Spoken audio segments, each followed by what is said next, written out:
World Football Show. I am Patrick Daugherty, joined by Kyle Dvorchak. It is our Week 7 waiver wire show. Week 7 going into Week 7. We're, of course, wrapping up Week 6. Still 2 games to go with the 42nd Monday night doubleheader on tap this evening, coming off the 72nd London game on Sunday, Kyle. A lot going on. Never a dull moment in this league. Apparently never not a game in this league. More injuries in Week 6, some big names. Puka Nakua's day-to-day. Emeka Egbuka seems more week-to-week. Big-time committee developments in the Chargers backfield, the Cardinals backfield, changes afoot everywhere. With that being the backdrop, bye week still ramping up. Who is the waiver wire ad of the week heading into Week 7? Yeah, the Chargers threw us a bit of a curveball on Sunday morning when they played Kamani Vidal as the starter and really the bell cow back over Hassan Haskins. He goes out and rushes 18 times for an electric 124 yards, catches 3 of 4 targets, 14 yards. Not a great receiving performance, but he gets in the end zone through the air as well. So he really did it all in terms of looking electric on the ground, seeing all the work on the ground, and then being good enough through the air that he gets in the end zone. And he was not the player we expected to be the starter in this backfield, which is frustrating, albeit, but it also means that he is available in well over half of all Yahoo leagues. So he has to be de facto a potential RB1 for a month, the waiver wire out of the week. What about Bam Knight in Arizona, where it was a much more even split than we saw between Kamani Vidal and Hassan Haskins? But Bam Knight didn't even technically start. We got the pregame report he was going to start. Then Michael Carter did start, but Bam Knight ended up leading in carries.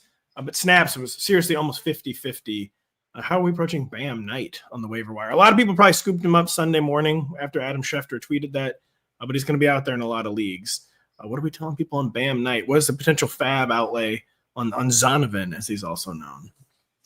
A fab outlay is maybe something like 15%, because I think you laid out what is really important, is that he was not the dominant RB1 of this backfield. He was the leader by carries, but Michael Carter was still involved, as you said, technically got the start, and Michael Carter essentially just consumed the Amari DiMercato passing downs role. So Bam Knight is getting 40 to 45% of the carries and very few of the targets on a team that's, maybe you could call them competent. I think I called them competent in the waiver wire article, but they're not a team we want to target their backfield. They're an average team at best with a running back who's projected for 10 or 11 carries and 1 or 2 targets. I mean, look, I am starving for running back production on a lot of teams. I am still adding him, to be clear, but I think he's a tier or even 2 tiers below the Kamani Vidal bet this week. He is, and neither Carter nor Knight, I would say, get into RB2 range, whereas Kamani Vidal, even though that was a smash spot in the Dolphins, you don't take a smash spot for granted with Kamani Vidal. So that was a big test that he passed. Kamani Vidal will be in the top 24 after only 1 game. Bam, Michael Carter are going to be kind of unsatisfying flexes. They'll both be in the top 36, though. And by the way, if you're watching, remember to get in your questions. If you're listening after the fact, I'll be sure to read the questions so you know what in the world we're talking about. And we'll begin with someone's wondering about Chuba Hubbard versus Jalen Warren rest of the season. That's an interesting question, but Kyle, also, let's just talk about Chuba Hubbard versus Rico Dowdle, where there's been 3 200-yard games from scrimmage this season. Rico Dowdle has 2 of them in the past 2 weeks, has 2 starts. He's up to RB13 overall by total PPR points, despite making only 2 starts. I think he's 3rd in rushing. Chuba Hubbard, I'm researching all this for my morning article, so that's how I have some of these numbers. Chuba Hubbard is the 13th highest paid running back in football. So it's not like he's going to go back to, breather back status, but is he going to be like a 1B back? Like, I don't really see how Rico Dowdle's not the 1A going forward. I mean, we say these things and then they immediately happen. But to me, like, Chuba feels like he's coming back to a 1B role. What is your take on this backfield? And then we'll answer Chuba versus Jalen Warren rest of season. Especially when we're trying to avoid risk in fantasy, especially for a guy like Chuba, who I don't think is much of a ceiling bet, right? He's not a particularly gifted pass catcher. He doesn't play on a team that we're like, oh, they're going to get him in the red zone or get him inside the 5 all the time.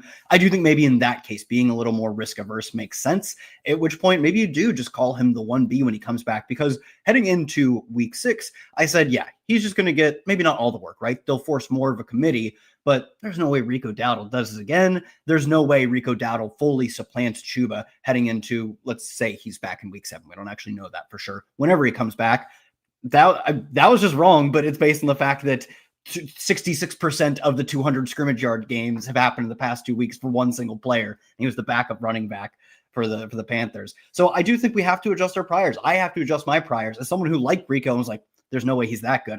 Again, two great matchups. He will look. He's not. He's got another 200-yard spot in the Jets this week, so this will probably be his final 200-yard game. Oh, actually, I should know this because I've also been pointing out that Bryce Young has a pretty cozy schedule for 3 games, and then probably turn back into a pumpkin. But man, oh my god, he has a third 200-yard game. And Chuba didn't even get in a limited practice last week. He might have a sense of urgency to get back now, but having yet to even see a limited session from Chuba, he's definitely on the wrong side of questionable for week 7. Yeah, you sold me, especially because of that. Like, what are they going to do? See a 200-yard performance back to back, and then I don't even want to say rush Chuba back, but once he's ready, say like, oh, let's just return you to your normal role, even though this injury has been a pretty serious injury for you. I think in his first game back alone, you have to call him a 1B at most. And it's very possible Rico has forced that split to hold for the rest, or at least I don't want to say the rest of the season, but at least a few more weeks after Chuba returns. So yeah, let's say Chuba is back this week. Where are you ranking them? I'd probably go like Rico top 24 still, and Chuba like,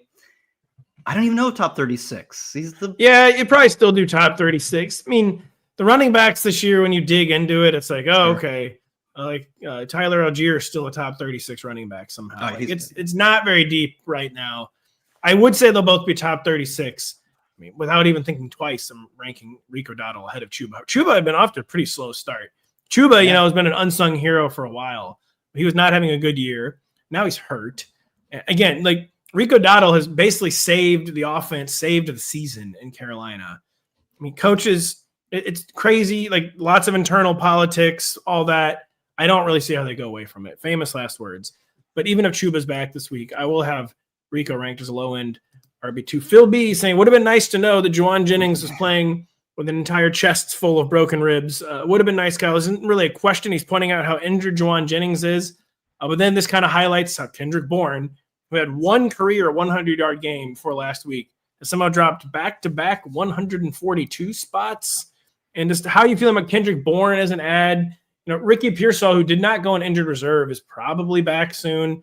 Juwan Jennings is playing hurt. How do we feel about Kendrick Bourne as a waiver wire ad? And is he a top 36 receiver for week 7? I'm going to say yes. He's top 36, specifically because I don't know if Ricky Pearsall is back this week. The reporting over the weekend was, quote, there's a chance he comes back, which typically teams will launder their optimism like recklessly in the sense of it's not actually that true that, oh, we were hopeful that he's back next week. Like, no, you're not. We know he's not going to be back next week. And for them to only say there's a chance, or at least for the reporting to only be there's a chance, and the fact that he has continually re-aggravated this injury, and all of the 49ers have been re-aggravating injuries. It's not that they keep getting injured, it's they can't get healthy from previous injuries. I really think I hope at least they're going to be pragmatic and sit Ricky Pearsall out until, to the best of their ability, they can say there's no chance this continues to haunt him. So I kind of don't think he plays this week. And Kendrick Bourne, even with Juwan Jennings back in the lineup last week, went out and ran over 80% of the routes, earned over 20% target share, and like you said, a second, specifically 142 spot. I do think even if Juwan Jennings stays out there, Kendrick Bourne has forced the issue as the clear number 2 and potentially the number 1, right? Maybe the only change could be if Kittle is back, which I truly don't know. I think it's maybe likely he's back, but it's just tough to say with a player on IR. It is. So the 49ers, I mean, the classic, they just keep refreshing Rotoworld, keep doing Twitter searches. Like it is doom scroll. Like this is just doom scroll. It's going to be one of those weeks, but Bourne, while it's out of nowhere right now, it's not out of nowhere him producing in Kyle Shanahan's offense. It's of course what got him paid for the Patriots. Yeah. So I do think he'll be a top 36 option, but man, what a confusing, frustrating. It would have been nice to know, as Phil says, that Juwan Jennings was, spitting out teeth, and he was so injured. Just absolutely crazy. We got a lot. Let me see here. What do we want to answer first? Kyle, they know that Harold Fannin is near and dear to your heart. He gets 10 targets for the first time on Sunday. It's with David Njoku suffering a knee injury. I believe half those targets might have come in the fourth quarter after Njoku departed. Don't quote me on that. I'm not entirely sure if I got that stat right, but Harold Fannin, the floor never fell out. The ceiling did not really materialize after weeks 1 and 2. He looks like the only guy Dylan Gabriel can consistently complete the ball to right now. With David Njoku's status, highly up in the air for week 7, is being bandied about as a potential trade candidate ahead of the November 5th deadline, aka it stands to reason they'll be cautious with his health. How are we feeling about Harold Fannin heading into the teeth of the fantasy season. Yeah, if David Njoku misses any time, as you point out, like maybe a lot of it, what we saw in week 6 was the fact that David Njoku wasn't out there for the fourth quarter. And I believe he also briefly left earlier in the game. So he had been dealing with this knee injury for more than just like the final minute or two of the game. Like it seemed to be a lingering issue throughout the second half, but he goes out 10 targets, I believe like 8 for 71 off the top of my head. At some point, I'm just going to start getting like Harold Fannin stat lines tattooed on my body because he's one of my favorite players. But I do think that he ran the highest route rate of his career, obviously, of this year as well. If David Njoku is out, I don't know how you don't call Harold Fannin a tight end 1 because he is just earning volume at a clip that so few tight ends can. And the big issue was, to your point, that he had established a floor, but not much of a ceiling in the way of he was kind of capped at 75% of the routes, which is good, but it's not what our true tight end 1s, especially those top half tight end 1s, are doing. And he was seeing a strong target share, but he didn't feel like he was threatening for like 30% target shares because he does share some of a role with a fellow tight end, David Njoku. If that's wiped out, I do think there's just no way you don't call him not only a tight end 1, but like the tight end 9 to 12 range is such a who cares range. I'm more than comfortable vaulting him ahead of that to call it like the 6, 7, 8 type of tight end range. I think even if David Njoku plays this week, he'll probably still be like the 11 to 14 range. Dalton Kincaid on bye, the Ravens on bye, so there's some guys out. So Harold Fannin, whatever. Like people are kind of think maybe getting some fell for it again awards with Harold Fannin, or thinking that we're selling them that, but the floor really never did disappear. Now he's a much more reasonable path to ceiling. Kind of tying all this together, we have a trade question. They're sitting at 2 and 3. They need help and W's, don't we all? Should they try to trade Jaylen Warren with Fannin or Waller for Javonte Williams, or hold on to Warren with his good upcoming schedule? Kind of boils down to, would you rather have Javonte Williams or would you rather have Jaylen Warren? I think I'd probably still rather have Javonte Williams even after yesterday's dud. Yeah, absolutely. I think you also boiled it down quite well, assuming this implies that you have both Fannin and Waller. I don't want to go crazy, but like maybe I would take Fannin over Waller rest of season, but you can make an argument both ways, right? Like Waller is playing a very fun wide receiver centric role at tight end. If you knew injuries were going to be off, you would take Waller probably pretty easily still over Harold Fannin. Maybe.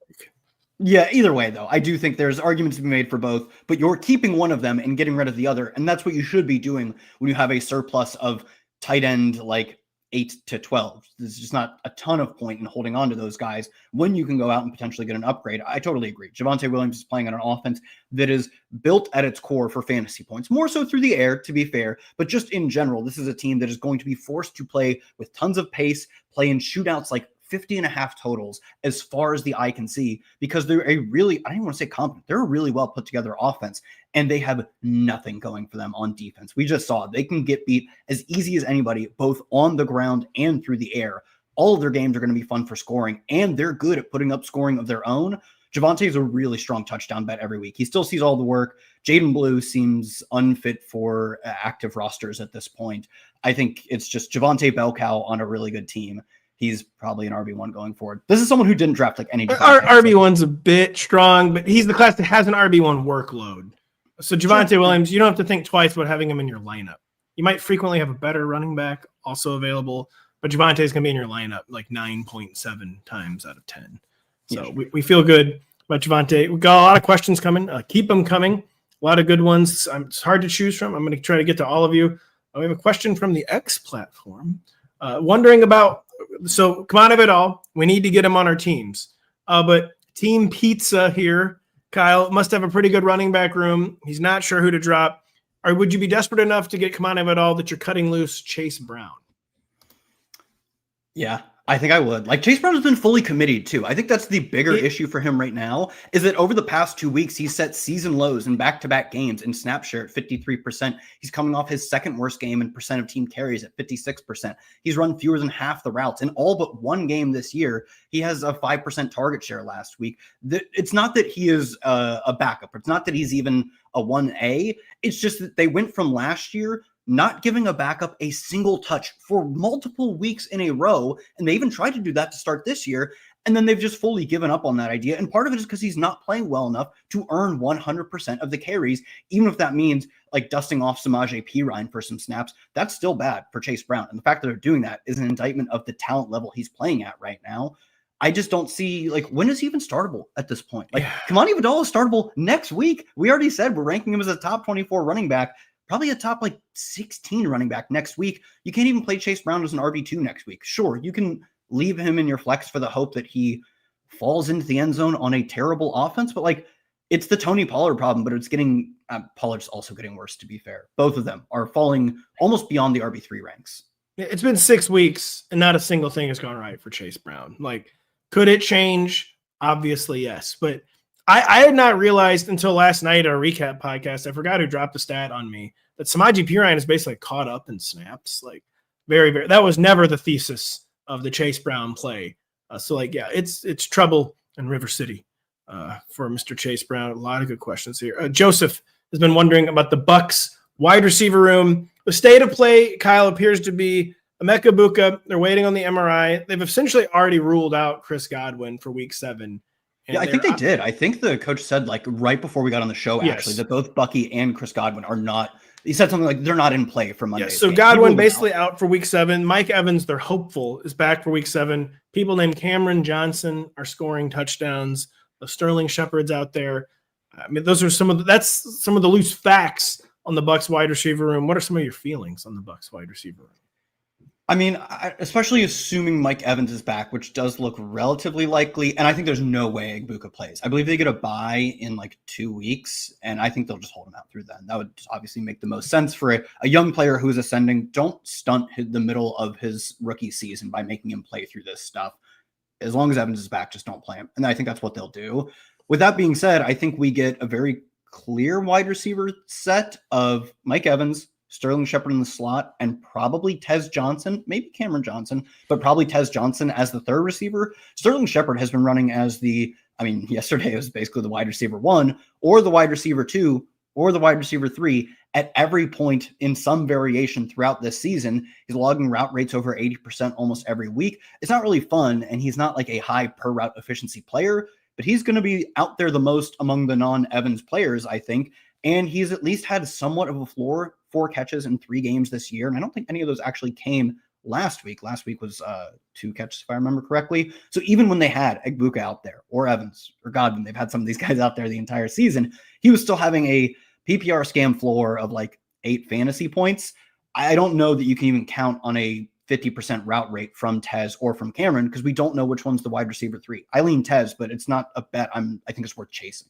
Yeah, Tez and Cameron, they're just the classic, 14-team league. Who does ESPN, who is Yahoo projecting for the most points here as I'm sifting through waivers? You take a flyer and hope something happens in a 14-team league. That's all you can do. Where there's a little bit better case for Sterling Shepard as you laid out. And it does not feel good. But if you have to prioritize someone, it's definitely Sterling Shepard. David, are we worried about Quinshon Judkins? I had been kind of pushing the narrative. It doesn't even matter what kind of game it is, what the game script is, what the game flow. They're getting him his work no matter what. He's getting the yards no matter what. He mostly got the work still yesterday, Kyle. For the first time, he did not get the yards. I guess it was an inevitability in this offense with Dylan Gabriel and a tough schedule, but I don't think we're too worried about Quinshon Judkins, even though he's not catching passes, even though touchdowns are not a very frequent occurrence in this offense. He's probably still going to do enough to stay in the top 24 on a weekly basis. Do you agree?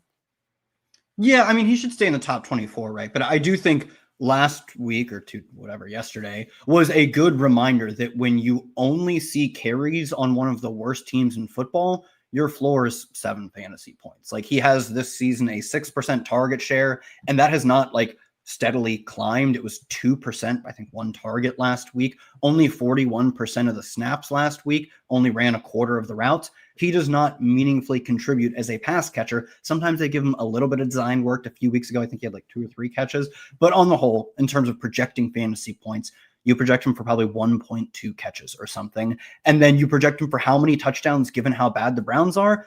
It's less than 1 touchdown, obviously, and it's probably less than half of a touchdown. So he's a really good bet for 15 carries and 70 yards from scrimmage, but he's not a good bet for easy PPR points, and he's not a good bet for touchdowns. I still think the fact that he sees almost every single carry on this team puts him in the top 24. Any player who does that, especially one who's legitimately talented, young, highly drafted, they're in the top 24. But I don't think there's really a case for him to be pushing beyond RB20 just because of his role. But you call him a workload-based RB2 is what you call Quinshon Judkins, and what you call him for Week 7 is the RB14 because he's playing the Miami Dolphins. So, okay, never mind. Hold on. Yeah. I did this information had been withheld from me. Yeah. This is that's the spot. So, that's an RB14 spot. We are not concerned about Quinshon in Week 7. Kyle laid out a lot of the reasons to temper expectations going forward. A stuntman Chuck, he's wondering about Evan Ingram. 3 straight usable games, Kyle, but basically it's like carbon copies of each other. 4 to 5 catches for 35 to 40 yards. He's established a floor. He's never going to be a ceiling guy, but we need the floor to be more like 6 to 7 catches than 4 to 5 before it starts to get actually valuable in PPR leagues. The Broncos, I do not believe on bye this week, even though they're also coming back from London.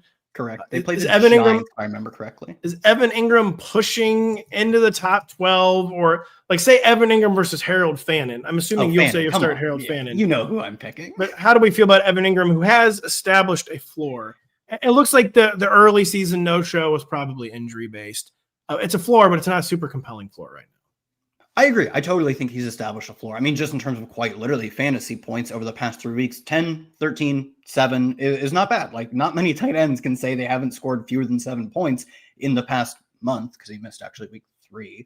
But to your point, there is no ceiling. I just can't imagine how a player who is running over the past 2 weeks, 52% of the routes, 53% of the routes, 60% of the routes. In fact, it's dropped in the past 3 games just by a little bit, but it's clear he is just a sort of part-time matchup mismatch. If we can get him on a linebacker, we want him in on that play. If we don't think we can, he might not be in at all type of player. And I mean, we even saw one of the backup tight ends steal a touchdown from him last week because he's not the only one out there running routes. So to me, I totally agree. He has established a floor, and not a ton of tight ends can say they even have a floor right now, but I don't think that makes him quite a top 12 bet. But also, you can start the tight end 14. It's fine. Yeah, he's going to score 8.7 PPR points. Maybe one of these weeks he'll score 12.2, finally, score a touchdown. That is kind of where we're at with Mr. Evan Ingram. Elia, sorry, Elia, I never know how to pronounce your name. You're here every week, though, and he's got a question. Are we adding Zay Jones, who was the number 1 receiver for the Cardinals on Sunday? So he wants to know about adding Zay, and he also wants to know about buying low on Marvin Harrison Jr., who'd been percolating a little bit. The Cardinals actually had their best passing performance of the season on Sunday, but it came with Marvin missing the entire second half with a concussion. Just give us your spiel on the state of the Cardinals passing attack. Kyler Murray, the status for Week 7 is unknown with his foot injury. Yeah, Zay Jones, like you said, stepped up, quote, he stepped up because he ran 85% of the routes. He saw 19% of the targets, which to me, if you're Zay Jones and you're only earning 19% of the targets, for fantasy purposes, how much do I really care about a player of Zay Jones' caliber earning fewer than 20% of the targets? I don't know. It's not that appealing to me. And while Jacoby Brissett is potentially an upgrade over Kyler Murray, I think he threw for 320 and 2, and Kyler hasn't done that in like literal years. He's an upgrade over a quarterback, one in the sense of purely for fantasy purposes. I don't think it's meaningful to say he's better or worse than Kyler for real life purposes, but for real life purposes, neither of them are that good. So it's sort of empty volume of which Zay Jones is not earning a large share of. He's earning enough to be on the fantasy radar, but he very much strikes me in the vein of the guys we talked about, the Johnsons in Tampa Bay, where certainly 14-team leagues, dynasty leagues where you have deeper rosters and you need to churn players, there's some value to be had by holding him. But frankly, I just think the loss of Marv makes the offense much less interesting and funnels even more so through Trey McBride. Do you want to get Marvin Harrison on your roster? You could probably be gotten for pennies on the dollar right now. No, because like Marv people still think he's really good. Marv people do still think he's really good. Zay, by the way, he's probably surpassed Michael Wilson at the Bear League. Michael Wilson just not panning out. Kind of a shame. He had an interesting profile. We have someone wondering, is Trey Harris going to happen? You can keep this one quick. He kind of happened on Sunday. Will we see a new Neutral Milk Hotel album before we get a Trey Harris breakout? Kyle will not understand the reference. The answer is, of course, no. It's never happening on the Neutral Milk front. Is it ever going to happen on the Trey Harris front, Kyle? Dude, the Chargers were so Look, they won that game, right? Who did they even play? Oh, it was they barely beat the Dolphins. The Miami Football Dolphins. Yeah, they beat the Dolphins on a last-second field goal. Great stuff, Chargers. I think it was maybe a home game too, and so it was in Miami. Let me be clear. It was in Miami. Yeah. And they had the awful matchup of the Miami Heat that blast the away opponents or whatever.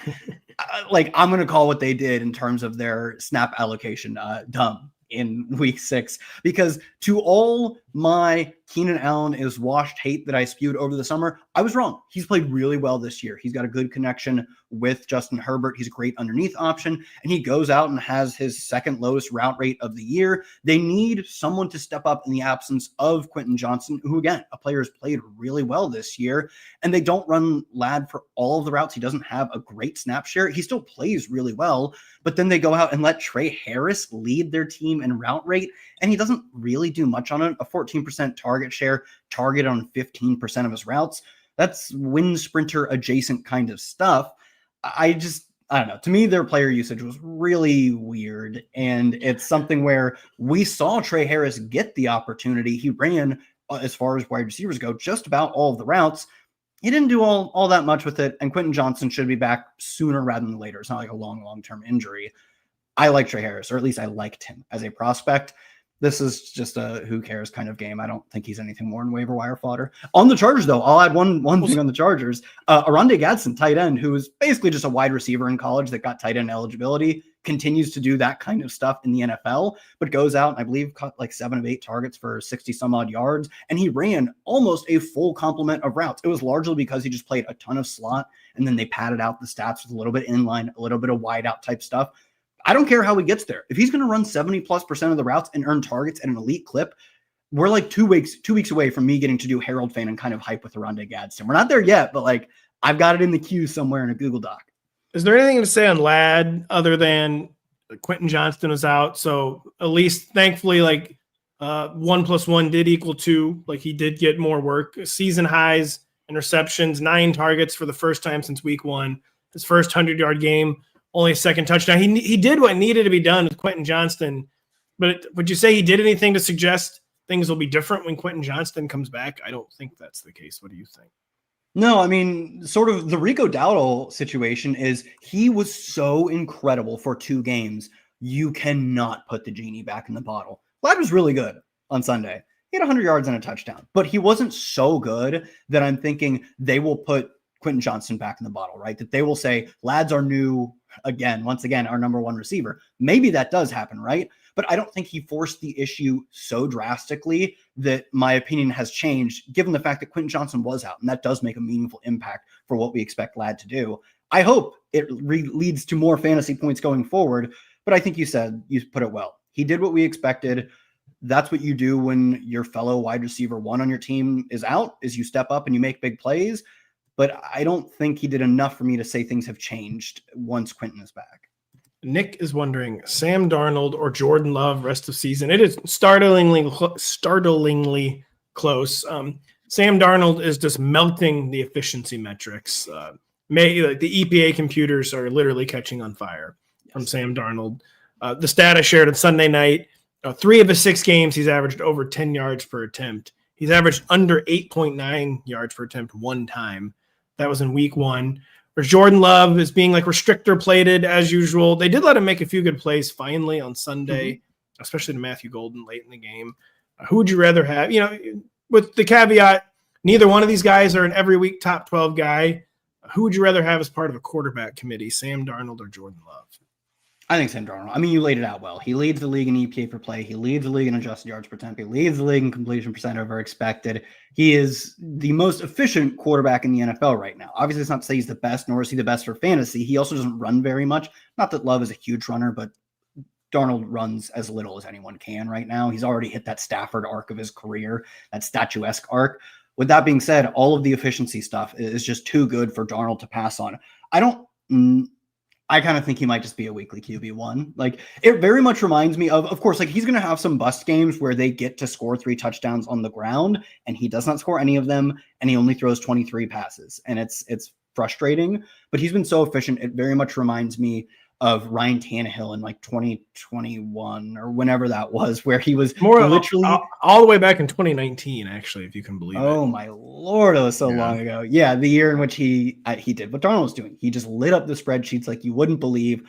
And part of it was because I think, at least in part, because they had a balanced approach, right? I think the fact that the Seahawks are almost steadfastly committed to the run game, frustratingly committed to the run game, does in some sense help Darnold out in the same way that I do think it actually helped Ryan Tannehill. And if we were doing, I'm sure I was young. I was a young man back then. If we were doing let Ryan Tannehill cook stuff, maybe we shouldn't have done all that. And I don't think the first time Sam Darnold throws 50 times in a game, it will be a winning effort this year. I don't think that unleashing him is what they should do because it's working so well right now. They shouldn't change anything. You were just starting out at Rotoworld back then. Nick says, let me be clear, by the way, this is a super flex. So he's not down quite that bad in his QB1 spot. I'm scrolling back because there were some questions I wanted to get back here. Joseph is wondering, is it worth holding on to Christian Watson? Like, so yeah, people think, like, man, this Packers receiver core is frustrating and overcrowded, but thankfully it can't get any more frustrating, and it is going to, because Christian Watson seems like he's going to be back any given moment. I mean, Matthew Golden kind of is doing what Christian Watson used to do. Mm-hmm. Romeo Doubs is doing some stuff down the field. I mean, you did not need to give Matt LaFleur yet another rotational receiver option, but we're about to do it. Are we adding him, let's say, in 12-team fantasy leagues, Christian Watson, Kyle? I kind of think so, in the sense of if he can just come out and fully supplant Dontavian Wicks as the wide receiver 3, there's a chance that he's the best wide receiver on this team. Like, he's really good at producing splash plays, and that's what this offense is built for. I mean, we talk about the Ryan Tannehill mold. They're doing to perfection a lot of the run, pass stuff, in part because they have a good defense and they have a good run game, letting them set up these plays quite well. But that really strikes me as something that Christian Watson would excel at, and he has in the past, obviously. So I think there's a chance he comes out and is just the best overall receiver on this team, largely in part because Romeo Doubs, while they trust him a lot, is a route runner plus, right? He's not like a true wind sprinter, but he's also, his ceiling is just very limited as a player. Dontavian Wicks is a wide receiver 4 at heart. Like, he's not a starting wide receiver. And Golden, I think it's just is some version, like you said, of Christian Watson. Christian Watson might be the better version of that type of player. So yeah, in 12-team leagues, if you can afford the bench spot, there are teams that can't, that need to be churning running backs. But if you have a free bench spot, I actually think he's maybe one of the better stashes this week, especially for kind of a quiet-ish week at wide receiver. That's interesting. Yeah, I mean, I guess I should have thought about that a little more. He's someone who has actually produced. He's a good archetype for a bench receiver because he can have big games on limited target totals, which is something that actually is very good with a bench wide receiver. But of course, the point floor is always 0. Let's try to establish the Rico Dottle line. A Jelly Bean has Rico Dottle. They're wondering, should they sell high on Rico Dottle with Chuba Hubbard probably back in a week or two? If you're selling high in Rico Dottle, would you consider Breece Hall an acceptable return, Kyle? Yeah, I would take Breece Hall over Dowdle rest of the season pretty easily. Not because, like, Dowdle's played two better games than Breece has ever even come close to in his entire career. I don't know if that's true, Breece. You're forgetting something. Breece had a few before the ACL where he caught like 9 passes, but yeah. I was going to say part of it is the fact that Breece is one of the best pass catching backs in the NFL. It was week 18, but like 2 years ago in week 18, he had like 32 carries and like 8 catches. It was incredible for all of my teams that had wrapped up their season a week previously. But to me, the risk here is that Dowdle is committed soon. And even if he's the leader of a committee, Breece Hall is not committed. I think Isaiah Davis saw 1 carry last week and like 2 catches or something. There just is no threat of a committee for Breece Hall. Whereas Rico Dowdle, there's a threat that he's a backup at some point. That like this stuff does just happen where a player's really good for a short period of time and then they get committed again and then they just fall by the wayside because the NFL is a very weird game that's very hard to predict. I feel much more confident in predicting who gets more carries and catches rest of season, Breece Hall or Dowdle. I would take Breece Hall quite easily. Will is wondering, is it time to pull the Chris Olave ripcord in Dynasty since we've gotten any production whatsoever from Chris Olave and he stayed healthy, still young. I'm sure there's still Olave believers out there. Folks, yes, there are. I promise you. So if you've got Chris Olave as a Dynasty asset, is it maybe time to cash that in, Kyle? What are you cashing it in for? As someone who loves Olave, I'm second round pick. I would say it's a PPR league. Someone's just trying to get some weekly points.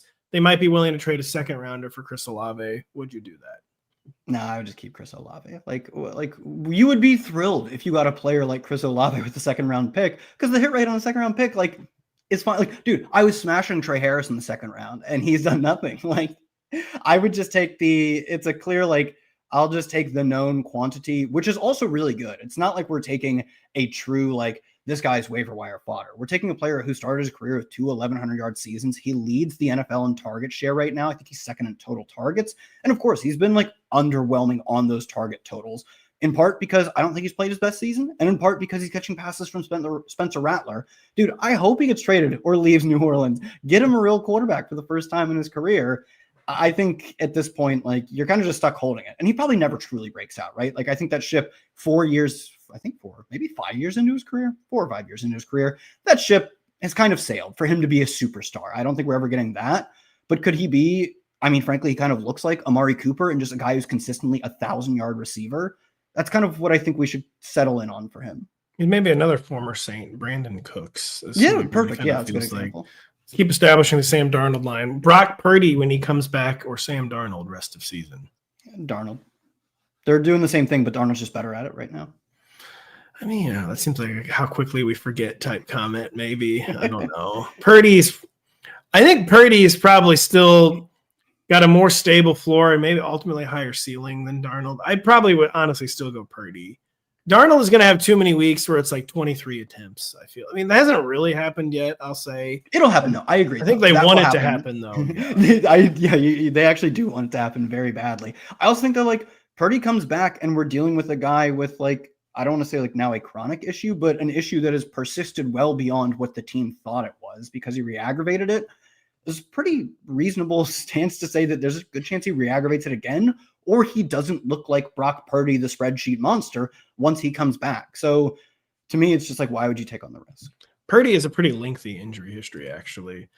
Silver is disgusted after watching the Jets in London. Disgust was the only possible emotion watching the game. He's wondering about trading Garrett Wilson. This would be probably quite the sell low, even though Garrett has been pretty productive this season. Didn't have a great game on Sunday. Gets hurt in the process. It's a knee. They're saying, it's not like a serious knee issue, but you're not going to get many people right now excited to be acquiring a New York Jet. So what would you say about the prospects, or maybe the necessity, Kyle, of trading Garrett Wilson?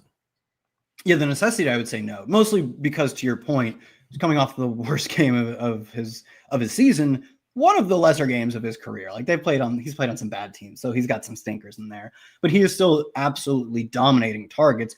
And I don't mean to be glib, but better days might be ahead when they bench Justin Fields, which feels almost inevitable, right? I don't know. I actually don't know if better days will be ahead either. I mean, I'm not even. I don't say. Speaking of being glib, I don't say this to be glib. Tyrod Taylor will not stay healthy if he's the starter. He just will not. He's too old. His injury history is too long. So, if he starts, it's going to be for a handful of games. And so I wouldn't be counting on, any Tyrod Taylor bailout coming for Garrett Wilson, I would say. I mean, even, if over the rest of the season, Tyrod starts 3 games, that's, the same rate of games he started up to this point. So it's at least got to get, better in the sense of last week was 100% Justin Fields. The rest of the season probably is not 100% Fields. Do you think he gets benched, right? We're kind of... Not really. To be honest, I think they need to make the change. This offense they're running, they're obviously running the ultimate do not turn the ball over offense, and you're just not you're gonna get the worst of all worlds with Justin Fields. I think they actually need to cut him loose a little bit.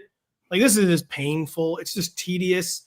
If you're gonna start Justin Fields as quarterback, the directive cannot be don't ever turn the ball over, because you're neutering the one thing that makes him a passable starter in the first place, where I almost wonder if they're going to just cut him loose a little bit. Cause it's just gotten totally ridiculous. You're either starting Justin Fields or you're not. If you're going to start him, start the real Justin Fields. Agreed, don't start whatever this is. I almost feel like that's a more likely adjustment. I don't think the Jets are very excited about the prospects of Tyrod, especially at this point, they're 0-6. They just keep tanking. I think they're going to give Justin Fields probably a longer runway than the media. I think Glenn might have to do it to save his job. I agree. Totally. Just why not? You should try 10 different things with Justin Fields before you try one thing with Tyrod Taylor. But as a head coach whose job is on the line, he's probably on track to be a one and done in Aaron Glenn. I think he maybe has to pull the trigger at some point. And especially, I agree, like let Justin Fields do crazy Justin Fields stuff. You will win one game. You'll lose like the ugliest games in between because he'll have another 9-sack and he'll finally throw interceptions type of game. But you'll actually have some really fun plays in between. But also when you let Justin Fields open it up, that's when you find his worst games too. It's true, but you at least get some actual good games. No, you get his best game or his craziest, most fun games at least. This approach makes absolutely no sense with Justin Fields. I would say building around Justin Fields to begin with made no sense what the Jets were doing. But if you're going to acquire him and pay him as a starter, you need to let him be Justin Fields. Otherwise, they're trying to build around Daniel Jones when Daniel Jones is not their quarterback. Like you have to try and build around what you got. And sometimes that means letting Justin Fields do dumb stuff because he also does cool stuff. Penguin Sunburn is wondering if it's time to sell high on Justin Herbert, who has been an every week QB1. He had been in a bit of a lull until yesterday, but will probably be a top 12 option rest of season. How do you feel on potentially getting out from underneath Justin Herbert before maybe even more charging takes place? Already one of the most league's injured teams. As we know with the Chargers, there are always more injuries coming down the pipe. Yeah, like what? Maybe in Superflex, there's like something you get in return. We can talk about it in the Superflex context. That probably makes more sense from like a trade value. You're not getting anything in trade in a single QB league for Justin Herbert. Even in Superflex, though, I think you said he stabilized well coming off of back-to-back one touchdown games. Stabilized with 2 and 264, his best game by all accounts in about 3 or 4 weeks. And we know that when this team is missing their running backs, they're going to pass like with reckless abandon to the point that like sometimes maybe they shouldn't be passing as often as they are, but that's how they operate when they don't have their starting or backup running backs. We saw that last year. I think we'll continue to see it. And if you tell me Justin Herbert is guaranteed 35, like as a floor, 30 to 35 dropbacks, the ceiling is 45 plus, that's really good for fantasy, even if sometimes he doesn't implode, but I also just think he's really good. Yo Gotti has a question I'm just going to answer yes to. Should he trade Amarian Hampton for DeAndre Swift? He has Judkins, Bijan, Rashad White, Isaiah Pacheco. He needs a running back. Amarian Hampton, they say, is probably going to miss more than the minimum 4 games, a.k.a. there's no point in trying to forecast when he comes back or what kind of contributions you might get. DeAndre Swift, they're coming off bye. I feel like a Bears adjustment could be less DeAndre Swift work, but DeAndre Swift is actually going to play football. Amarian Hampton is not going to play football. I think you have to make the trade. If someone wants to take Amarian Hampton off your hands right now, I would say let them do it because there's a chance he doesn't even come back to like week 14 or week 15. Mm-hmm. That's probably a Bear outcome. I would trade Amarian Hampton. David is wondering Arondé Gadsden or Mason Taylor as a bench stash. Mason Taylor had 19 combined targets coming into yesterday. Then I think he had 2. Really bad offense. But Garrett Wilson's hurt. Mason Taylor could be the number 1 target right now for the Jets. Would you rather have Gadsden? Would you rather have Mason Taylor?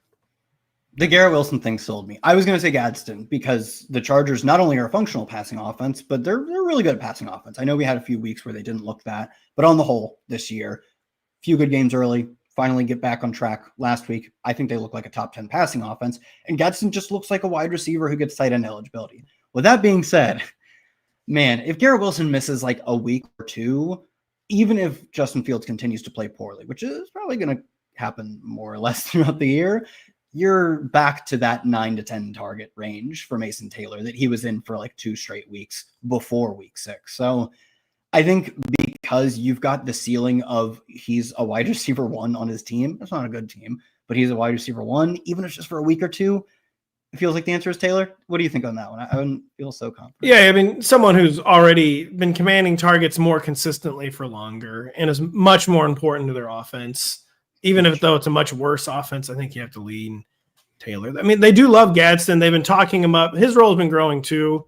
But I mean, there's going to be weeks where Arondé Gadsden doesn't even catch a pass. There's too many talented people in front of him. Whereas Mason Taylor is like, they need this. So with some regret, I would prioritize Mason Taylor. Also, I should note that as fun as Gadsden was, it also makes a lot of sense that his highest usage game came as soon as Quentin Johnson was out. And Gadsden just plays wide receiver. I don't want to say he replace Quentin Johnston, but they used him as part of their plan to replace Quentin. It's probably a good note that won't sustain once Quentin is back. We have a young man here who traded Ashton Ginty and Cooper Kupp for Cam Scadaboo after week 3. He says his league called him crazy. He'd had enough of the Raiders, though. Will we give him kudos that his league mates won't? Not necessarily. I'm so glad you said it because I didn't want to say it. Not necessarily. I think Cam is going to be kind of touchdown reliant. It's still going to be a very hit or miss offense. I mean, he's opening himself up to injury on basically every touch. I think I would probably still rather have Ginty. But, I mean, listen, Cam Scadaboo is a top 18 running back right now. He's kind of in the Ginty range. You might not necessarily lose this trade, but I don't think you've outright won it, is what I would say. Anything to add to that, Kyle? I'm honestly even a little higher on Cam than you are. I actually think he's closer to that top 14 range going forward. He just sees all the work and earned targets, and he also looks really good. To me, that's like a top 15 running back. The state of the Giants offense, I still think, is questionable at best. Jackson Dart, he did pass the football well last week. On the whole, though, his passing acumen has been spotty at best, we'll call it. He papers over it with some running, which helps both his fantasy output and the offenses, keeps the chains moving. And I think maybe that's just enough for this team to be a top 20 offense. And as far as running backs go, I'm content if you see every touch and you're on a top 20 offense. You don't have to be, Saquon Barkley of last year. With that being said, I still share the general sentiment you do. I'm a little higher on Scadaboo, but you ran super good to get Scadaboo into the Ginty range, and you made this trade a few weeks ago. I wouldn't have done it. I am happy for you, though, especially as someone who also drafted a ton of Scadaboo. I'm glad we've caught up to Ginty almost. We've got about 8 or 10 minutes left, so if you've been sitting on a question, now's the time to get it in. Nick with a good question here. Are we selling Xavier Worthy with Rashee Rice coming back this week? So the first question there is, who's buying Xavier Worthy when they know Rashee Rice is coming back? It could be a lot easier said than done. So let's just focus on outlook for the Chiefs offense and the target allocation of the Rashee Rice, who had been a target commander before the injury, out a year now. How are things going to shake out with Xavier Worthy, Rashee Rice fighting for targets with guys like Travis Kelce, even Tyquan Thornton, Kyle? I'll say for Worthy, I'm not awfully optimistic, although it's also less related to Rashee Rice than I would have guessed, because it's the classic, it could end up good for Xavier Worthy, maybe galaxy brain type take where he has more space to operate, to maybe make more plays down. It might be bad, but I don't think it's automatically bad for Xavier Worthy is one thing I would say. Yeah, I think if he was just operating as the clear underneath, I'm going to vacuum up targets and try and get yak type of player, I would say Rashee Rice is going to eat his lunch. Rashee Rice, at least when he's healthy, maybe he doesn't come back healthy, but if he is healthy, is one of the best receivers in the NFL at doing that specific thing. But Worthy is not actually doing that at all. He has a 14 ADOT in individual games, ADOTs of 13, 14, and 17 since returning. Air yard shares over 30% every single game since coming back. He's not he's actually, that's the same target depth as Marvin Harrison Jr., which isn't to say he is a true one-trick downfield guy. That's more of the JMO territory, but he is the intermediate to chunk play specialist, and it's going okay for him. But the fact that his role right now has very little overlap with Rashee Rice should also make him a little more resilient to the return of Rashee Rice. With that being said, there's this push and pull of he's a decent chunk play guy. That's not the best bet for fantasy, even when Patrick Mahomes is your quarterback. But the push or the pull, which depending on which way you view it, is that I'm not as concerned that Rice sends him to the shadow realm. There could also just be the rising Chiefs tide where the whole offense gets much better and on time. They start much more consistently hitting these downfield passes. They've already hit way more downfield passes at this juncture of the season than they had at this time last year. And it's the whole operation gets better and it ends up being better for everyone. So I think it's maybe more neutral for Xavier Worthy than people might expect. Elias wondering, this one's a little hard to answer off the top of our heads, but any real life trades that can actually happen to prepare our rosters. I mean, people are talking about Alvin Kamara. They're talking about David Njoku. Trades usually do not materialize in the NFL. Teams really, especially for some reason, seem like they don't trade for running backs. They just don't value it enough, Kyle. Do any real life trades come to mind that might shake things up? Or I don't know, is it just too hard for us to answer on the fly? Yeah, I mean, I can give you some fun ones. They're all none of them are probably even 20% to happen. The one I want is very obviously AJ Brown to the Patriots. You get to trade him physically near, but across division or conference lines, whatever, across conference lines, which NFL teams are obsessed with not trading within division or within conference, right? So it's a trade that makes sense in terms of something Howie would probably do. And it's a trade that makes sense in terms of AJ Brown is sick of this garbage. They're going to be a successful team, and I do not think he cares as much as the Eagles care about that. I bet he wants to win. He has other priorities. He has literally said this. He posted on his Instagram like 3 days after the Super Bowl, and he was like, that was awesome. I enjoyed it. I appreciated it. But my real love in life is destroying the souls of cornerbacks. Like the paraphrasing was like barely paraphrasing. He's a competitor in the sense of he wants to win at his job as much, more or less, in some capacity compared to the winning of his team. He's not going to do any of that right now. And Nick Sirianni has to answer about a social media post every single Sunday at 8:30, like depending on what time they play their game. So I think it's not going to happen, right? It should, but it might just be too complicated, like financially, but it's a fantasy and bio trade that we don't get to see very often. But if a trade was going to happen and needed to happen, it would be AJ Brown getting off of that team. And please let him go to a spot where the team has a young, ascending quarterback and they're willing to pass the football more than the Eagles, which is a low bar to set, but it's one that's important to set. And that's Drake May. Like Drake May is playing like a top 5 quarterback. I mean, he literally leads the league in total EPA generated because they let him throw the football, and he does it extremely well, and he runs the football well. And he needs a wide receiver 1. So I think Stephon Diggs at this point is more of like a great underneath wide receiver 2. Let AJ Brown get there. It won't happen, to be clear. But we're almost – Joseph has broken some news that I've confirmed is true. No way. Brian Callahan fired 4-19 after a year plus on the job. Seemed overwhelmed, could not meet the moment. Anything interesting in this Titans offense, the coaching change isn't going to matter, but Calvin Ridley – has the bum hamstring now. Kyle Van Jefferson apparently led the team in catches and targets on Sunday somehow. They're trying to change the vibes. Do you care about any Tennessee Titans pass catchers right now? No. I mean, Chig went out and caught, I believe, 6 passes. He's been that, like, every week you want him to get 6 catches. He gets 2. And every week you're like, I'm cutting him. I'm sending him back to the wire. He gets 6 catches again. But he's an underneath PPR scam guy. He's a good target earner. He's viable as like a streaming ugly tight end too. And it does seem like just the continued poor play from everyone involved, the wide receivers, the offensive line, running backs, and Cam Ward, who's played, in my opinion, pretty poor football as well, has meant that the Alec Ayumain rookie breakout has pretty much stalled on takeoff. It'll come back at some point, I'd imagine. But I talked about it with Calvin Ridley. The only downfield targets from Cam Ward diet is just not a good fantasy diet. And that's largely what Alec does too. So no. Can we cut Ridley, by the way? We have a user asking this. I was wondering this in my article. To be honest, it would feel good. It's probably still not the right decision to cut someone who's, when they're healthy, the number 1 receiver, but it's like the classic, like you probably shouldn't do it. Will it actually come back to haunt you? Also, probably not.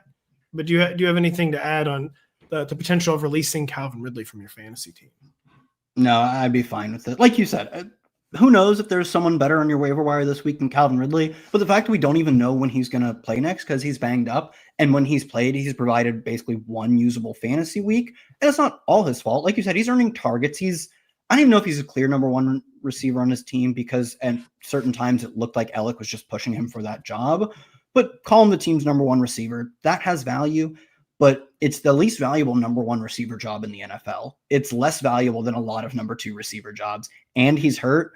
You don't have to hold on to him. But like you said, maybe it's pragmatic to do so. We have someone wondering, should they refinance their house for Derrick Henry and Dynasty? This is not the username. I think it was just, he explained it to me last. I think it was just still slightly too inappropriate to put on the screen.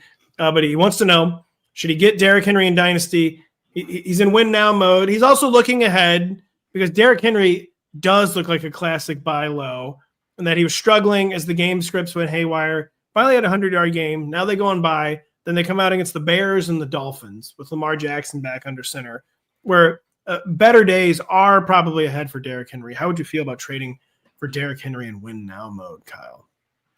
I'd be a little wary of it just because, look, it's been a bad situation for him with, 2 games of Cooper. 1.5 because they played Snoop Huntley for some of last week's game. So with that caveat, being out there, he has not looked like capital DH Derrick Henry. Like, he's looked good, but I don't think he's looked quite as explosive. He's looking like the normal dog, not the big dog. Yeah, he's a good 55-pound dog. He's big. He's an oversized dog. but he's not one of those like comically large dogs that say you're actually kind of physically afraid of, right? Oh yeah, there are like a Pyrenees, like a Great Pyrenees. That dog is meant to The like bull fend off mastiff, of lions. course, comes to mind. These types of dogs. He has not looked like that big dog, and maybe that's just the situation purely. Although there were some pretty poor performances with Lamar in there as well, and part of that is just the defense not playing up to, I mean, even a league average level. One of those things will change. Lamar will come back, and there will be good game scripts. Like you said, Bears and Dolphins are good game scripts. In the short-term 2025 fantasy window, I actually do think he's a very strong buy low candidate. The fact that maybe he's just the normal dog, and he's very game script sensitive, and he's an aging running back, makes me think in Dynasty, it has to come at the right price. Like, it would be like late first rounder on a team where I know I've like almost already made the playoffs, like a 5-1 team or whatever. It's a team where you're trying to have every roster spot be valuable for this year. That's kind of how you go in Dynasty. It's like you like fully maximize for this year. I think it's a fair move in that context. We have two. Kyle, we'll answer these two quickly. We're about out of here. Trade Cam Scadaboo for Emeka Egbuka. I would say yes, even though Ibuka's hurt with what could be a multi-week injury. I would probably rather have Emeka Egbuka for the second half of the season than Cam Scadaboo. Hard to turn away though. Those guaranteed running back touches. What do you say? I think you're probably right. I do think, if I remember correctly, it is week 7. They play on Monday night, the Bucks, and then either week 8 bye and then back for week 9, or week 9 bye and back for week 10. I think more or less is what I'm trying to say is I think you're without a Emeka for at least 2 or 3 more games. So if you cut off what is 30% of the remaining fantasy season, that is it becomes very dicey. Did you look up their schedule? I saw you. Yeah, they're on bye in week 9, so I think he misses 7, 8, and obviously that actually you might just Egbuka is the higher upside option. I would still say, but totally Scadaboo's floor is maybe too high. I always tell people in fantasy football, it might sound like dumb guy logic, but I try not to think too far ahead. Like injury, like the scene changes so quickly. That might require just a little too much projection. Final question, trade question. Avery's wondering, should they trade George Pickens and Jordan Mason for Drake London? Drake London, if we're doing the 2-for-1 principle, is the best player in the deal, Kyle. What should Avery do? So total pick and slappy, drafted a ton of him, and this is more or less how I thought it would go. I will say he was not the same player when CeeDee Lamb is out there. And that's a testament to CeeDee Lamb. That George Pickens on this, today's offense for the Cowboys looks like an alpha superstar. And then CeeDee Lamb shows up, and it's like night and day difference. CeeDee Lamb out alphas George Pickens, still alpha, but CeeDee Lamb is a different monster. And I do think that when he returns, George Pickens will go from what he is clearly an every week wide receiver 1 to a very boom bust mid-range low end wide receiver 2. I think probably it makes sense to cash in those chips for Drake London. What do you think? It's also just classic trade logic. You're trading an RB2 and a wide receiver 2 for a wide receiver 1. Typically, even though you don't like to give up your depth, that's kind of like a buy the book, you win the trade. You're trading 2 second-tier players for 1 first-tier player. I think it's a fair trade to make. That we come here and we answer your questions, but then we leave when we're done. And unfortunately, we are done. Quite literally, we could not do without you. Thank you so much for your participation. Excellent questions every week. You get us thinking. You ask some good questions too that we hope helps settle some of the debates heading into the new week ahead for people trying to make waivers decisions, roster decisions. So we appreciate it so much. For Kyle, I'm Pat. We'll be back at the same time next Monday, 1 p.m. Eastern. And of course, we'll be podcasting all week on the Rotoworld Football Show and posting all week on Rotoworld.com. Thank you.